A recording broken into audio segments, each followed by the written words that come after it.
Assalamualaikum warahmatullahi wabarakatuh. Ketemu lagi di channel saya Angga Reko.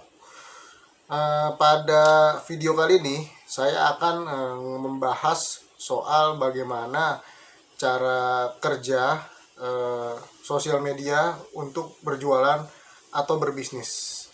Jadi yang bakal saya kasih tahu di sini adalah dua sosial media platform, yaitu Facebook dan Instagram.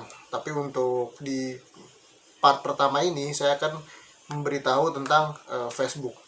Jadi kita akan membahas dan mengulas bagaimana cara kerja mereka dalam memproses data, memproses postingan kalian agar tentunya bisa dilihat orang banyak dan postingan itu terus-menerus ada di paling atas atau di beranda teman-teman kalian nih. Ketika teman kalian buka Facebook dan postingan kalian itu selalu ada di paling awal di berandanya. Oke, langsung aja, nggak perlu panjang lebar biar nggak terlalu lama. Kita langsung masuk aja. Seperti yang kita ketahui, sosial media itu adalah saat ini sebuah platform yang sangat besar ya. Hampir 90% pasti mempunyai sosial media.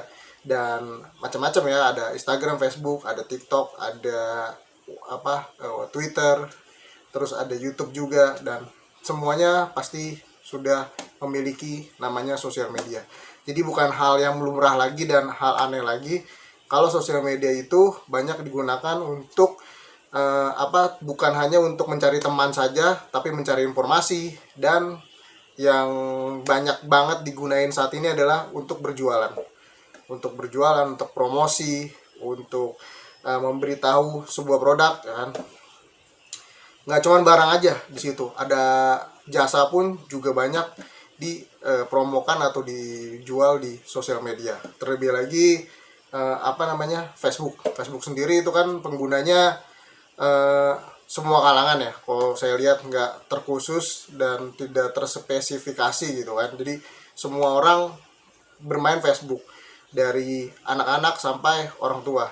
Jadi saya mulai dulu di Facebook karena Facebook itu untuk pasarnya lebih luas ya.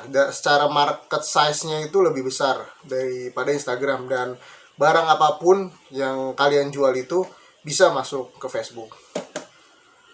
Oke, langsung aja, nggak perlu lama-lama. Nah, kebanyakan para penjual atau seller mungkin banyak yang belum mengetahui bagaimana cara mesin atau otak dari program algoritma sosial media itu bekerja, memproses data konten kalian yang kalian posting. Terus juga banyak juga nih yang saya lihat juga mereka yang sudah memasang iklan berbayar di Facebook sendiri itu kurang signifikan, atau dalam artian itu kurang sesuai target mereka. Nah, sebenarnya itu tidak ada yang salah, maksudnya dalam artian kalian mau posting tiap hari, mau iklan pun tidak ada yang salah. Cuman di sini yang saya mau kasih tahu mindset ke kalian itu adalah bagaimana cara kerjanya, cara si program ini, si platform Facebook ini memproses data kalian atau memposting mengetahui postingan kalian nih, konten-konten kalian nih, dan bagaimana biar konten itu istilahnya ada di atas, dan kita pun masang iklan juga itu ada cara-caranya sendiri. Saya selalu nekanin tentang algoritma, tentang otak dari sistemnya itu sendiri kan ya, bagaimana cara bekerjanya. Nah, iklan pun sendiri juga ada tata caranya sendiri biar bagaimana kita nggak mengalami keboncosan, atau dalam artian kita rugi nih, kita ngeluarin iklan udah mahal tapi yang didapat hanya setengahnya, atau mungkin bahkan kurang dari yang modal yang udah kita keluarkan untuk iklan. Jadi di sini saya akan memberitahu kalian garis-garis besarnya, detailnya, segala macam apa yang harus kita lakukan nih, apa yang harus kita ketahui tentang sistem atau algoritma si sosial media Facebook ini. Facebook akan lebih cepat mengenal dan memproses postingan Anda jika postingan Anda itu di-share oleh banyak orang dan mendapatkan reaction tinggi, serta postingan Anda mendapatkan banyak komentar. Nah, ini syaratnya agar postingan Anda itu dikenali oleh program si Facebook sendiri, oleh algoritmanya nih. Terus juga postingan kalian juga bisa dalam beberapa hari itu ada di atas beranda orang-orang, beranda teman-teman kalian atau kerabat kalian ya. Pokoknya ketika mereka buka, itu postingan kalian pasti akan nongol ada di atas. Lalu yang kedua adalah postingan dengan komentar yang tadi saya bilang. Komentar dengan interaksi yang tinggi itu akan muncul lebih dulu dibandingkan postingan yang memiliki sedikit komentar atau interaksi. Jadi dia akan muncul paling atas ketika user atau pengguna Facebook membuka atau masuk ke Facebooknya nih, atau merefresh, kan ada suka merefresh timeline beranda kan, itu pasti akan muncul postingan kalian kalau postingan kalian itu mendapatkan banyak reaction dan komentar yang banyak. Lalu yang ketiga, konten dalam bentuk live video. Nah, ini seperti saya pernah singgungan juga bahwa konten yang menggunakan live video itu akan lebih cepat dapat engagement, dapat perhatian dari pengguna Facebook nih, dari calon-calon pembeli kalian yang akan melihat barang kalian. Nah, jadi konten live video ini akan lebih mudah dan diprioritaskan oleh si Facebook untuk diletakkan di paling utama dalam beranda. Jadi konten live kalian nih yang kalian bikin itu akan lebih dihargai sama Facebook. Jadi ketika kalian membuat sebuah video live, kalian mereview produk kalian sendiri, memberitahu, itu si Facebook ini bakal lebih cepat ngenalin. Dia akan menaruh konten live kalian itu di paling atas.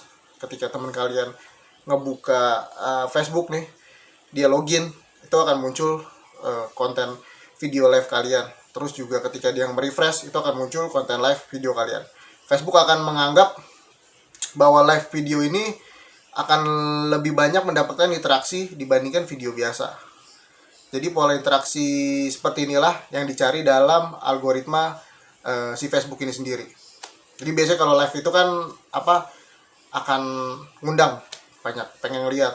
Nah, seperti yang saya pernah bilang di video sebelumnya, kalau kalian ingin membuat live video tentang produk kalian, itu lebih baik itu kalau kalian membuat konsepnya terlebih dahulu. Yang saya bilang dikonsepin dulu seperti apa, pengen membahas apa, pengen mengasih informasi apa, atau mau lempar pertanyaan ke calon pelanggan kalian atau pelanggan kalian. Pokoknya dikonsepin dulu, jadi biar lebih rapi gitu, nggak dadakan. Jadi biar lebih bagus juga di reviewan produk kalian. Terus kalian juga harus ngelatih kalau misalkan kalian masih merasa grogi, canggung, malu, itu harus latihan dulu biar nggak grogi ngomong di depan kamera, karena emang susah. Terus terang, saya sendiri juga sangat susah untuk berbicara seperti ini di depan kamera, itu perlu proses.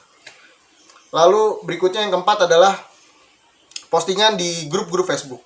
Nah, kan banyak banget tuh grup di Facebook kan.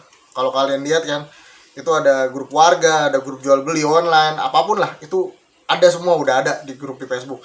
Nah, Facebook akan lebih memprioritaskan juga, akan lebih senang ketika konten kalian itu diposting di grup-grup yang kalian sudah gabung. Yang memang yang punya masa banyak tentunya, jangan yang sedikit, karena akan lebih banyak mendapat interaction atau peluang mendapatkan reaction dan interaction itu lebih besar daripada yang misalkan grup anggotanya cuma sedikit gitu kan. Nah, terus ini juga menjadi prioritas utama si Facebook. Dia akan menyusun timeline Anda nih. Jadi ketika Anda posting di grup nih, bukan share ya, tapi posting. Karena posting dagangan kalian di grup. Nanti bakal biasanya tuh orang yang gabung di grup itu akan melihat juga postingan Anda, meskipun postingan Anda itu sudah beberapa jam gitu. Tapi ketika dapat like lagi atau komentar di grup itu akan naik. Jadi ketika salah satu anggota yang ada di grup itu dia baru login atau merefresh berandanya Facebooknya, itu timeline postingan Anda di grup itu akan ada di atas, akan kelihatan lagi. Jadi seperti itu cara kerjanya. Lalu yang kelima adalah yang kelima adalah tentang ads, tentang iklan. Jadi Facebook akan sangat-sangat menghargai profil kalian, fanpage kalian kalau kalian itu beriklan di Facebook. Tapi iklan yang bagaimana dulu? Nah, nanti kita akan bahas lebih lanjut mengenai detail iklan. Bagaimana sih cara agar kita nih ketika beriklan di Facebook itu tidak mengalami keboncosan atau istilahnya kerugian lah. Jadi kita pasang sekian, kita dapat lebih dari yang kita pasang, dari modal yang kita pasang buat iklan itu. Kesimpulannya adalah untuk mendapatkan prioritas dan dikenal oleh Facebook, yang perlu Anda lakukan adalah membuat konten menarik, yang bagus, konten yang menarik perhatian, engagement, bisa orang akan mudah berinteraksi di situ, memberikan reaction. Jadi konten yang mengajak orang untuk untuk memancing dia untuk komen, untuk memberikan reaction. Reaction di sini adalah bukan yang like aja ya, tapi love, confused, happy, sad, angry. Itu ada di bagian kalau di like tuh kan muncul tuh. Nah, jadi bukan like jempol. Like jempol itu kurang berpengaruh untuk menaikkan postingan Anda berada di paling atas. Untuk lebih si Facebook ini lebih tertarik reaction yang di selain like. Oke, selain itu selain reaction, lalu komentar. Jadi buat konten yang menarik agar orang atau teman-teman Anda di Facebook itu ingin berkomentar, ingin mengomentari postingan Anda. Nah, Anda juga jangan terus diem aja. Lebih bagus lagi itu Anda juga langsung membalas komentarnya. Entah misalkan pakai gambar, pakai GIF atau pakai tulisan. Itu pokoknya harus dibalas. Lalu selain reaction dan komentar adalah share. Jadi konten yang Anda buat dan posting lalu dibagikan, semakin banyak orang yang membagikan postingan Anda itu, maka postingan Anda akan terus naik dan berada di atas, dan tentunya postingan Anda menyebar ke seluruh lini yang ada di Facebook, ke lini yang ada di Facebook, yang ada di pertemanan teman-teman kalian tuh kan nyebar makin luas, dan itu bisa terjadi namanya viral. Bagaimana caranya biar dapat share yang banyak? Ya kita ngasih konten yang mempunyai nilai value yang bagus, yang tinggi tentunya, yang berkualitas, yang orang ketika ngeliat itu, oh ya ini bagus, di share. Kalian pasti pernah lihat lah konten-konten di Facebook yang buat kalian ingin share, ingin bagikan ke teman-teman kalian. Nah, seperti itulah kontennya. Nanti kita akan bahas lagi juga mengenai konten, jadi biar nggak terlalu panjang di video ini. Lalu berikutnya adalah selain tadi komentar, reaction, dan share, terus posting di grup juga. Nah, terus juga beriklan. Jadi kesimpulannya adalah kalian harus membuat konten yang bisa mengundang orang untuk melakukan reaction itu, love, confused, happy, sad, dan angry, bukan like, itu di postingan kalian. Terus memancing orang untuk berkomentar, dan yang ketiga adalah memancing orang untuk meng-share postingan Anda. Dan berikutnya adalah yang keempat adalah kalian posting di grup-grup yang ada di Facebook. Ya, jadi kalau kalian mau lebih detail, lebih istilahnya lebih dalam lagi mengenai algoritma, cara kerja Facebook, Instagram, ya, cara berjualan biar optimal, terus kalian mau iklan biar nggak rugi, biar nggak boncos ya, dalam artian nggak rugi banget ya, istilahnya nggak sampai sia-sia gitu. Nah, ini kalian bisa nanti gabung ke grup. Saya punya grup di WhatsApp, kalian tinggal lihat aja di deskripsi, kalian bisa gabung di situ, dan nanti saya akan memberikan beberapa tips dan pelatihan setiap minggunya. Jadi kalian bisa tanya-tanya juga di situ. Ada teman-teman juga yang sudah banyak gabung di grup itu, di grup WhatsApp itu. Nah, banyak keuntungan dan manfaatnya di situ, terutama yang kalian ingin berjualan online. Dan di situ kita akan belajar bareng mengenai bagaimana nih berjualan di online, media sosial, terus juga di marketplace, ya kan. terus juga mengenai SEO, terus juga bagaimana toko kalian dikenal di dalam search engine Google, dan banyak lagi lah, banyak hal tentang digital marketing. Oh, segini dulu, terima kasih. Kalau ada kekurangan mohon dimaafkan, silakan bertanya kalau kurang jelas. Assalamualaikum warahmatullahi wabarakatuh.